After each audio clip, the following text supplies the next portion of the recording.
Bonjour à tous et toutes, bienvenue dans une petite vidéo conseil pour vous parler de Mélancolique, un film scénarisé et réalisé par Seiji Tanaka, avec Yuji Minagawa, Yoshitomo Isozaki, Mebuki Yoshida, Makoto Hada, Masanobu Yada et Stéphanie Ariane. Donc c'est un film qui est disponible chez nous en Blu-ray chez Spectrum Films, avec une jolie jaquette de Needle Design dont je vous conseille d'aller voir le travail.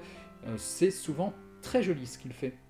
Le film nous raconte l'histoire de Kazuhiko, diplômé d'une prestigieuse université qui pourrait avoir un très bon emploi, mais qui ne veut pas, il préfère enchaîner les petits boulots et les périodes de chômage. Un jour, à une réunion d'anciens du lycée où il s'ennuie et où il se sent un peu honteux comparé aux autres qui ont tous l'air d'avoir des super carrières, notamment un de ses camarades qui a plein d'entreprises, il va retrouver Yuri, une ancienne camarade de lycée donc, qui va lui dire que les bains à côté de chez elle, les bains publics, recherchent un employé et que ce serait sympa qu'il y aille parce que ça leur permettrait de se voir plus souvent. Il va y aller et il va être engagé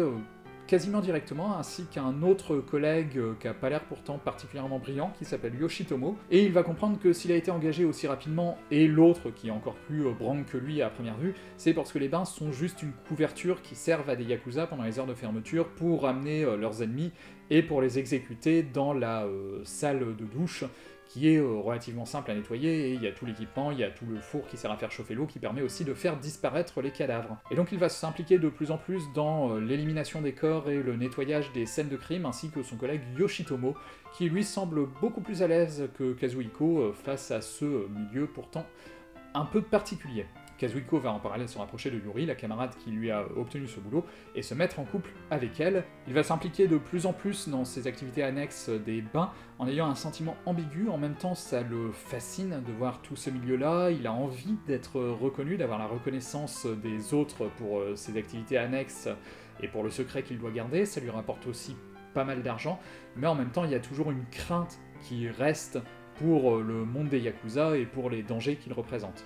Donc c'est un résumé de comédie absurde et un peu noire, et il y a effectivement de ça dans le film, mais ce qui marque le plus, c'est une ambiance mélancolique, que celle qu'indique le titre,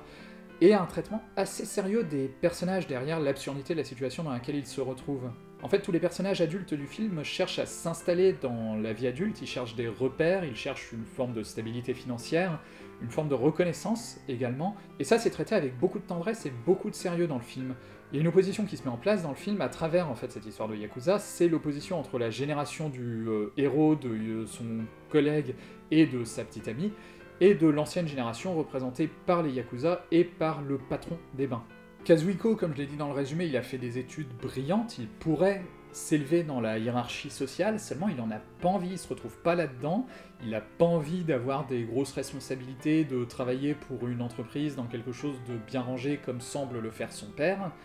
et du coup il se retrouve un peu bloqué à enchaîner les petits boulots. Son seul objectif dans la vie, tel qu'il le dit, c'est de réussir à être heureux, seulement lui-même saurait pas mettre des mots sur ce que ça veut dire exactement, être heureux, sur ce qui lui apporterait le bonheur. Donc il est complètement perdu et il va se laisser entraîner de plus en plus dans un monde qui clairement n'améliore rien pour lui, sorti de l'aspect financier. À côté de ça, l'ancienne génération, elle est montrée comme entretenant des valeurs littéralement meurtrières. La métaphore est quand même assez explicite pour le coup, et c'est des valeurs traditionnelles qui peuvent être mauvaises, y compris pour les membres de cette ancienne génération, parce que le patron des bains, lui, il gagne rien à la présence des Yakuza qui viennent tuer des gens chez lui, c'est plus un emmerdement qu'autre chose, il le fait parce qu'il a des énormes dettes et il peut pas faire autrement, mais il a rien à y gagner. Mais pourtant, il y trouve une forme de confort, de stabilité, c'est plus rassurant que de vouloir faire changer les choses. Et donc en entretenant ce système qui déjà pour eux ne marche pas, évidemment ils vont faire encore plus de mal à la nouvelle génération pour qui c'est un système totalement dépassé, et tous les personnages relativement jeunes du film sont exclus d'une manière ou d'une autre. On l'a dit pour Kazuhiko, il y en a d'autres où ça se dévoile en cours de film, mais c'est aussi assez évident pour une jeune fille appelée Angela, qui est une immigrée philippine, qui est totalement mise de côté, volontairement mise de côté même, par l'ancienne génération dans le film. Et les règles du jeu sont truquées en fait, la jeune génération ne peut pas gagner quelque chose à ce monde ancien. Et suivre les règles, obéir, ça ne va jamais réussir aux personnages, ils ne pourront jamais s'élever, ils sont toujours condamnés à rester en bas de l'échelle sociale, à rester dominés par la génération qui est au-dessus d'eux, les règles sont faites pour qu'ils ne puissent pas évoluer, qu'ils restent toujours de la chair à canon. Ça les force à l'isolement, la relation entre Kazuhiko et Yuri est menacée par son activité, qui devient son activité principale en fait. Employer des bains, c'est très vite une couverture pour lui aussi. Et il y a évidemment des dangers mortels qui sont très clairement illustrés plusieurs fois dans le film. Donc le conflit générationnel, l'opposition à l'ancienne génération, il est vital pour la nouvelle génération pour réussir à prendre le contrôle de leur vie. En fait, les seuls personnages de l'ancienne génération qui vont trouver grâce aux yeux du film, ce sont les parents du héros qui ne comprennent pas bien leur fils, clairement, mais qui ne lui font pas particulièrement de reproches s'il n'a pas d'emploi, qui ne l'incitent pas trop à profiter de ses diplômes, et qui, une fois qu'il va avoir l'air à l'aise dans les bains, ne vont pas comprendre qu'il y a toutes les activités annexes, mais vont être contents que leur fils ait l'air plutôt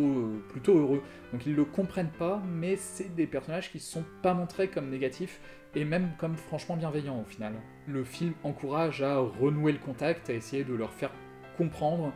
même si c'est pas facile, pour nous dire que toute l'ancienne génération n'est pas non plus pourrie, qu'il y en a qui gardent une certaine forme de bienveillance, même s'ils sont un peu paumés.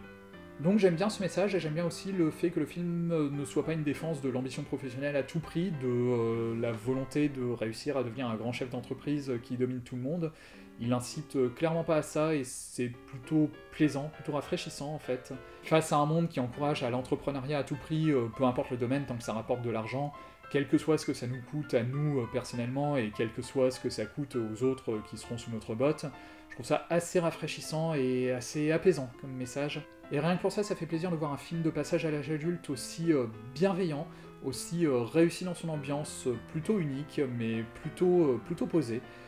avec un casting très bon, ils sont très attachants tous. Et donc oui, je vous encourage à le voir. Dans le Blu-ray Spectrum, il est en duo avec un autre film, Noise, que je n'ai pas encore vu, mais ça devrait être le cas bientôt. Voilà, je vous souhaite un bon visionnage. Si vous le regardez, n'hésitez pas à me donner votre avis, n'hésitez pas à aimer cette vidéo, à la partager et à laisser des commentaires, ça m'aiderait beaucoup. Vous pouvez me suivre sur les réseaux sociaux où je mets d'autres critiques, vous trouverez tous les liens dans la description.